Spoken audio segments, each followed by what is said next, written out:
but we didn't know where it was, frankly.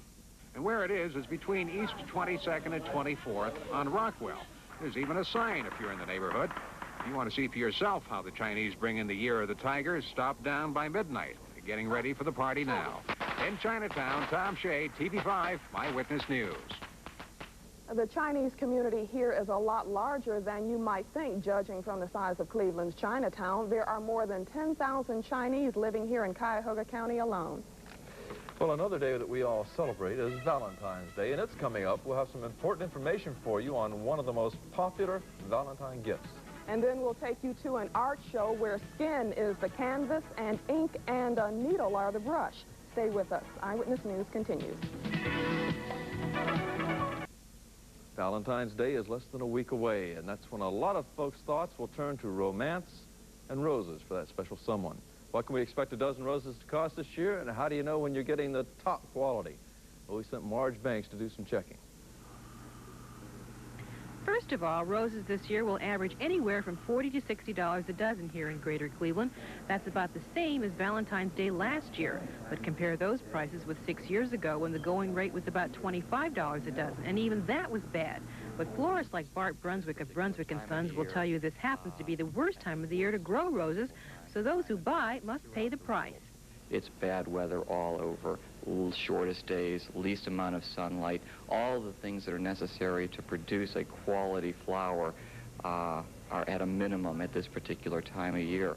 What if that hefty price doesn't comfortably fit your wallet? Why not try a beautifully wrapped half dozen? After all, it's the thought that counts and the presentation. Or how about an elegant bud vase arrangement? So you do have some options if roses are the thing. Of course, before we got married, my husband wooed me with one rose, and I happen to think that one rose is kind of provocative. Now, just because you may pay top dollar for a long stem rose doesn't necessarily mean you're getting top quality. There are dozens and dozens of varieties in several different grades. So what does a novice do? Well, Bart Brunswick gave me a few rules of thumb that are easy enough for the layman, like me, to follow. Always look for color of stem, color of foliage, and firmness of the bud. The firmer the bud, the more green the stem, the more green the foliage, the better quality rose you're looking at. One last no-no. Never buy a rose that's in full bloom. Reputable florists will tell you it's been around a while and it won't last. After all, part of the excitement of getting roses is watching them open. So why shortchange a romantic mood? Happy Valentine's Day. Marge Banks, Eyewitness News. News for you, Marge. At my house, they think one rose is extravagant. The folks at Jones Russell Florist gave Marge this handy hit. If those roses begin to wilt too soon, you could try this. Recut the stems and then put them in room temperature water. That gets the water back up into the petals, and they should perk up right away. And don't look at me funny like that. I said nothing. Many a sailor has had the name of his sweetheart tattooed somewhere on his body. That form of art that was once thought to be only for sailors and motorcycle gang members is now high fashion in New York, to no surprise. There was a tattoo and body art fashion show this weekend. This woman was one of the star attractions, to no surprise. How many people do you know with entire jungle scenes on their back, American Indians tattooed on their arm, and working toward finding a place on their body to have sea life tattooed? There's good and bad news to report tonight on the restoration of the Statue of Liberty. First, the good news. She will be ready for the 100th anniversary of her dedication on the 4th of July. Now, the bad news. The cost of dressing her up is way over budget. It will cost some $265 million. That's $35 million more than planned. The second woman to receive an artificial heart is in critical condition tonight at a Tucson hospital. 40-year-old Bernadette Cherez, seen here a few days ago, spent several hours in surgery again today. Doctors said they had to take her back in to stop some bleeding just 8 hours after she received a human heart to replace the Jarvik 7 mechanical pump. Now, Cherez is resting tonight. Doctors say the bleeding has indeed stopped. One of the doctors who pioneered heart transplants in this country doesn't like the use of artificial hearts. Dr. Norman Shumway, who did the first American transplant back in 1968, says using the Jarvik 7 mechanical heart is dangerous because since it's only a temporary device, patients who receive one of them are then put at the top of the priority list for a human heart. And that creates a shortage of donor hearts for other transplant candidates. The State Department has received assurances from the South African government that imprisoned black leader Nelson Mandela will be released in several days. That's the word from Deputy Assistant Secretary of State Clarence Hodges. He was in Cleveland tonight, but Hodges also says that previous assurances about Mandela's release have been broken. There are reports out of West Germany tonight saying an East-West spy trade may take place as soon as tomorrow.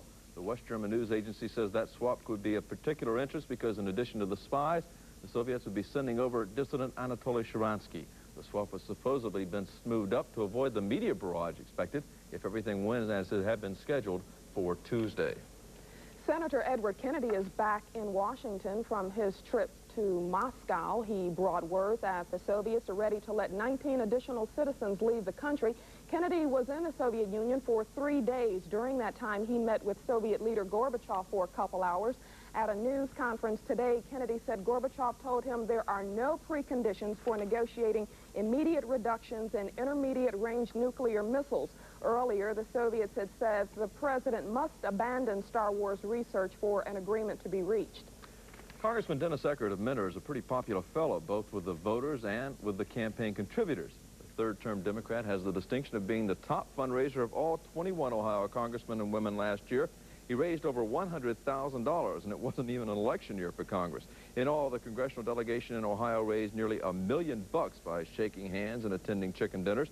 Most of them will find the money comes in quite handy when they run for re-election this year.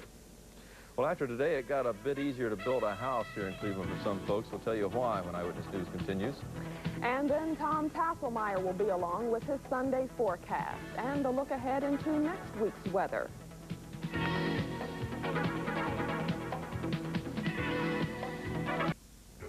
America's future home owners had a taste of home building in our area today.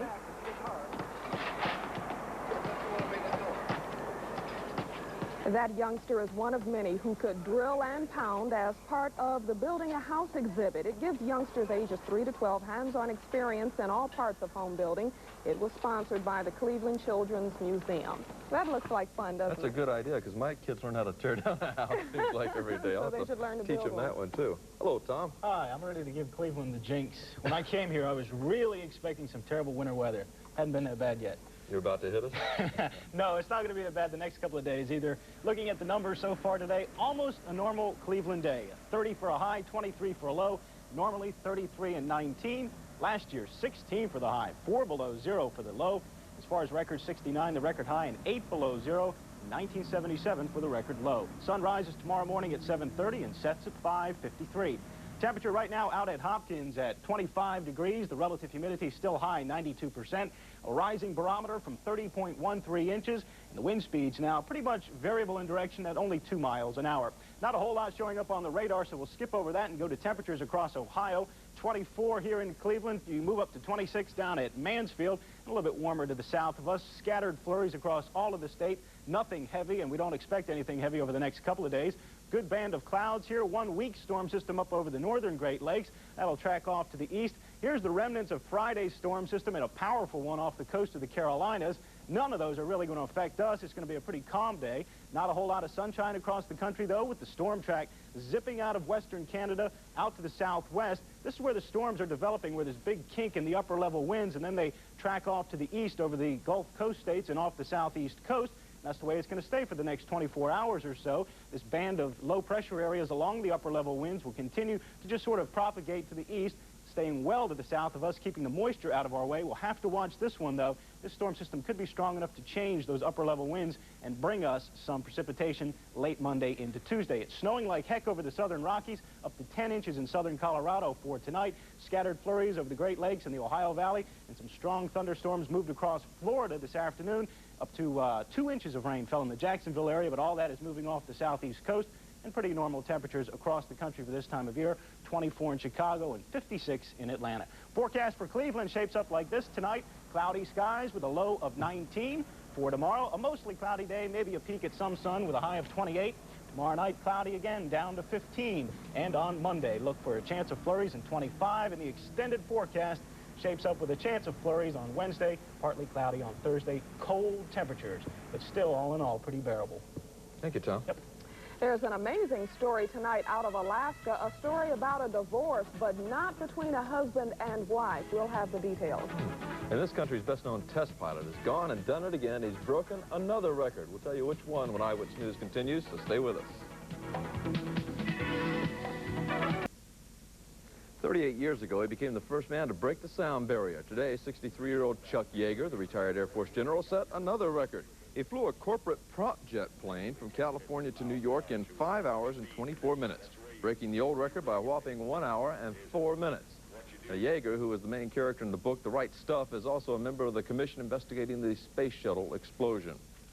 The man who made the Hyatt hotel chain the prestige business it is today has died at the age of 90. A.M. Pritzker, seen here celebrating his 90th birthday with school children in Chicago, was known for running his business privately. He wanted nothing to do with stockholders, so he never went public with any of his companies, and it worked. Mr. Pritzker was a billionaire with a B. From Alaska tonight, we have word that the state's Superior Court has granted Kitzel Baltso a legal 90-day separation, not from her husband, but from her parents. Kitzel, who is 17 years old, is suing for what amounts to a divorce from her parents. She's moved out of the family home, taking all her possessions, including 2 cars. Stan and Joan Baltso will have to pay support payments to Kitzel as a result of today's ruling. Well, some say the Victorian period was the most romantic, so it seems only fitting that there be a Valentine's Victorian Costume Ball tonight. It was sponsored by the Ohio City Redevelopment Association. Everything was very period-oriented, such as the ladies' gowns, which were generally circa 1860. Queen Victoria was there observing the court, and there was live Victorian music to waltz by. Very nice. One member of the Cleveland Browns won't be with us come next season. He'll be missed more on the sidelines than on the field. Mike Hostetter will join us next with the details. But first, we'll show you some of the toughest guys on skates these days. Not only are they tough, these guys are perfect. Stay with us. Eyewitness Sports is next. Magnum Force, we've got Smoking Force. When you're hot, they're hot. Yeah, and they're doing it at the right time, too. They'll build all this momentum, hit the playoffs at the right time. Just like last year, the month of February is shaping up to be a hot one for the Force. Cleveland outlasted St. Louis 6-5 tonight to earn its 5th straight win. A record crowd of 17,116 packing into the Coliseum, and they didn't see basketball, folks. Rather, they saw the Force in action. But we can tell you about Ohio State that took on Wisconsin today down in Columbus and went on to victory, a tight victory indeed, but Ohio State did come out on top, 73-71. Now can we try some Force? All right, we won't talk about the Force. Maybe we'll have that a little later. From Bernie Kosar to Jim McMahon, that is the route that Browns quarterback coach Greg Landry is taking. Landry is leaving to join the Super Bowl champion Chicago Bears. He'll be their quarterbacks and receivers coach. Landry replaces Ted Plum, who went to Philadelphia to join Buddy Ryan's staff. Kevin Mackey and his CSU Vikings were pounding Wisconsin Green Bay tonight. Mackey using the pressing defense and the running game as usual. There's Kevin Mackey. Wisconsin Green Bay never really in this game. Here's the pressing defense. Kenny McFadden on the other end cruising in for the layup. Steve Corbin then goes into the paint to cut loose with a short jumper. Cleveland State cruising at halftime, and they just turned it on in the second half. Watch the move here by Clinton Smith. Going baseline, he caps it off 103-68. CSU wins it. In Columbus, we already told you about that game. The Buckeyes beating Wisconsin. So let's go to other basketball action today. How about Michigan and Illinois? Do we have that one for you? That was a good game, folks. Overtime in Illinois. And Illinois hangs on for a victory there, 83-79. But that is not the only basketball news tonight. The big news was down in Dallas. Well, here we go. Here's Michigan, Illinois. This is Ephraim Reynolds with the reverse jam. As Illinois led by 17 at one point, but Michigan storms back. Gary Grant pours in 2 of his 19. It went to overtime. And this is Ken Norman, had 5 points in the OT, finished with 22 on the day, as Illinois won at 83-79 again. Now we move on to basketball action in the pros down in Dallas, where the best jammers in the NBA assembled, and the prize down there, 5'7" Spud Webb. Webb made it to the finals here, where he took on defending champion Dominique Wilkins of Atlanta. Both men scored perfect marks on their first dunks in the final round, and this is where Spud Webb won it on the ricochet jam. He takes home 12 grand for the victory. The most unusual slam of the day, Indiana's Terrence Stanberry vaulting over two of his buddies. And then in the three-point shooting contest, Boston's Larry Bird got hot, hitting 10 straight at one point to win the 10 grand first prize and a trip to Hawaii. High school hockey tonight as our camera witnessed perfection. The Cleveland Heights hockey team in the white jerseys taking on St. Edwards tonight, and the Tigers edged St. Ed's by a score of 5-4 to remain unbeaten. Heights needs just one more victory for a perfect season. They have now won 22 games in a row. All right, let's wrap it all up now with tonight's scoreboard. In my opinion, a chance for you to speak your mind on TV5. Within 48 hours, 3 Ohio healthcare facilities were destroyed by arson. The persons responsible for firebombing abortion clinics are no better than any other kind of political terrorists. Each time a threat is made or a bomb is thrown at a family planning clinic, the social order of America is eroded. Respect for the American process of courts and legislatures is lost with the effort to intimidate through terror. Regardless of the feelings of anti-abortionists, women still have a legal and constitutional right to these services. No cause justifies the threat of injury and death these bombings pose to the patient's staff and innocent bystanders. Opponents of abortion must condemn these violent actions and pursue their cause through legal means. If you would like to appear, write, In My Opinion, WEWS TV5, Cleveland, Ohio. Now, if Michelle or I went out to San Francisco, we could probably stay pretty busy just seeing the sights. But what if you live there and you've had it up to here with the tourist attractions? Well, then maybe you need a near escape. For a fee of between $5 and $35, uh-oh, folks, we're in trouble. Pictures, please. Yeah, if there's no pictures on this, we're going to die real quick. There she is. This lady will give you a fee of between $5 and $35. She'll give you a tour you won't find in the guidebook, like a trip to a stunt driving school where you'll deliberately spin out at 80 miles an hour, or a visit to a private wild animal farm where you can risk petting the kitty cats. Maybe you'd feel safer visiting a place where the animals don't bite. A taxidermist studio is one of the stops, and there's the exciting trip to the kitchen of McDonald's. If all else fails to arouse your interest, there's another stop. That's at a cemetery. That's the news for tonight. Until tomorrow evening at 6, have a good evening. Good night.